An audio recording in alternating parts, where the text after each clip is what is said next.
All right, ladies and gentlemen, boys and girls, welcome back. It is Dave, the Real Music Observer, observing real music in real time for real people, just like you, just like me. Okay, so the Fleetwood Mac situation, kind of took a little break from it yesterday, but had a lot of folks who were positive about covering this and being persistent about it. And that gave me a little bit of hope as far as doing another video and doing more videos on the topic. And of course, I will be doing more videos on the topic. I want to talk about just this divide and conquer mentality, and this has been confirmed by people like Neil Sean, who kind of understand how this all works.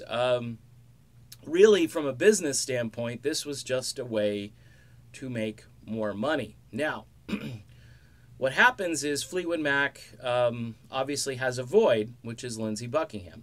And those people that are loyal to Buckingham are going to go and listen to him play music live. He's been selling out gigs.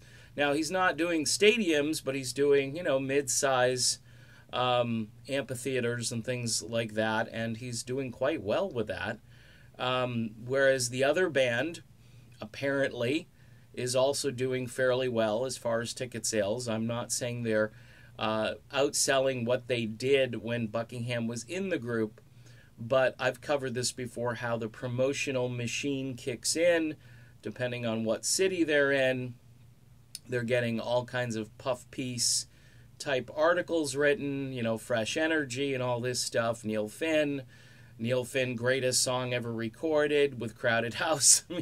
And people are kind of buying that. They're buying into the, wow, I get to hear this Crowded House song that was the greatest song ever recorded, or according to Mick Fleetwood, in the top 5 songs of all time. Yikes. But it's working because people are just being sort of sucked into it. They're not really questioning the narrative. They're just buying those tickets, and the tickets are fairly outrageous as far as pricing goes. And as I always mention, that doesn't include the parking and the $15 beer and the $40 t-shirt and whatever else you might want at the show.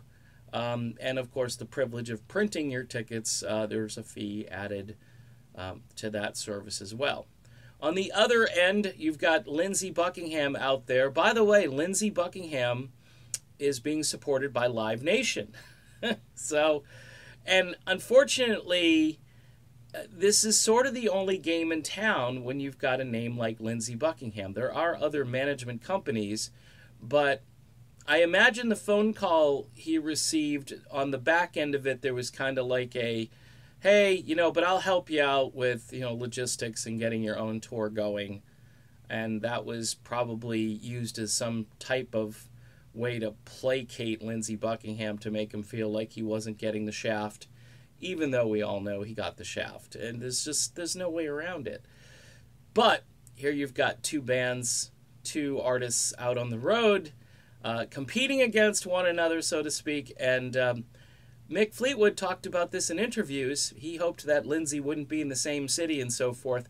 But it's a wink, wink, and a nod, nod by those guys, because they just know the competition, the drama, if you will bring in bodies. And it has. It's worked really well, especially for the Fleetwood Mac side of things, because really their band, if you listen, somebody posted a clip of Hold Me, and it didn't even sound like Fleetwood Mac. It sounded like a bar band who's had way too much to drink late at night, just sort of muddling through it. And that's where it's at. Now, Lindsey, he sounds very good. He sounds precise, and it's a whole different animal.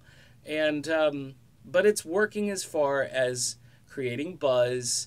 It's also creating division. This whole thing is extremely political. It just reminds me of politics in this country right now. And it's just sad that everything in the world is political, but it is. And behind it all, there's money.